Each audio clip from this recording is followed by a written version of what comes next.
Hallo, heute sind wir im Tiergarten Schönbrunn.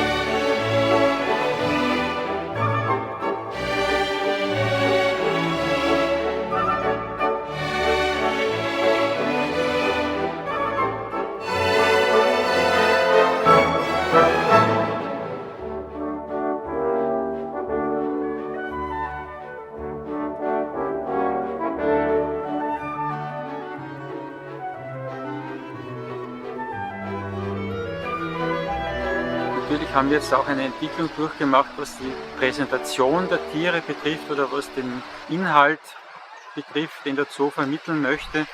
Also man kann nicht sagen, dass es eine komplette Änderung gegeben hat, weil zum Beispiel die Wissenschaftlichkeit oder das wissenschaftliche Interesse am Tier ja eigentlich schon unter Kaiser Franz I. Stephan vorhanden war.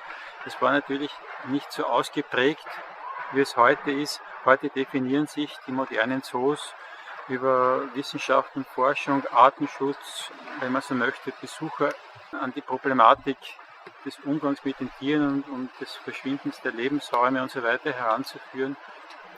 Wir wollen aber auch eine Freizeiteinrichtung sein, die Entspannung vermittelt, die die Möglichkeit gibt, auf eine angenehme Art und Weise Tiere erleben zu können.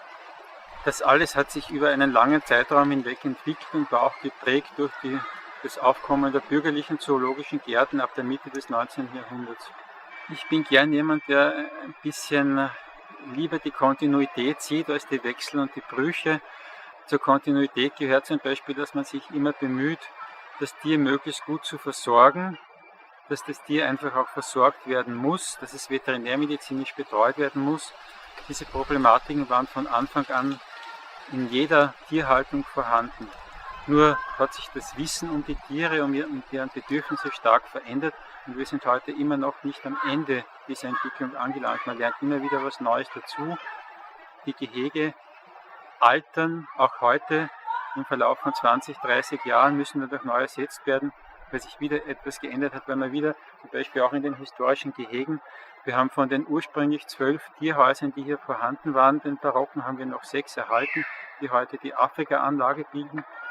Und in dieser Afrika-Anlage, die Außengehege sind erst kürzlich wieder neu gestaltet worden, weil man wieder neue wissenschaftliche Erkenntnisse mit einbezogen hat und den Tieren einfach noch mehr naturnahe Lebensräume schaffen wollte, wo die Anlage jetzt gerade mal 20 Jahre alt war. Dann verändert sich die Technik, man kann zum Beispiel besser heizen. Früher waren Öfen in den Tierhäusern. Anfang des 19. Jahrhunderts haben wir das Schärfenhaus ganz modern mit einer Fußbodenheizung ausgestattet.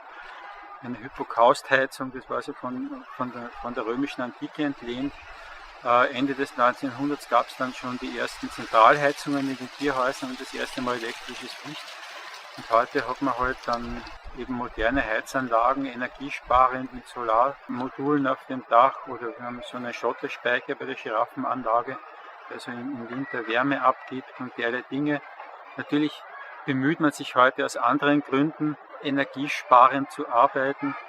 Früher musste man halt nehmen, was neu erfunden worden ist und heute hat man die Auswahl unter vielen verschiedenen Systemen und gerade wir bemühen uns, energieeffizient zu arbeiten, was natürlich auch Sinn macht, weil man dann weniger Ausgaben hat, aber was auch für die Umwelt besser ist.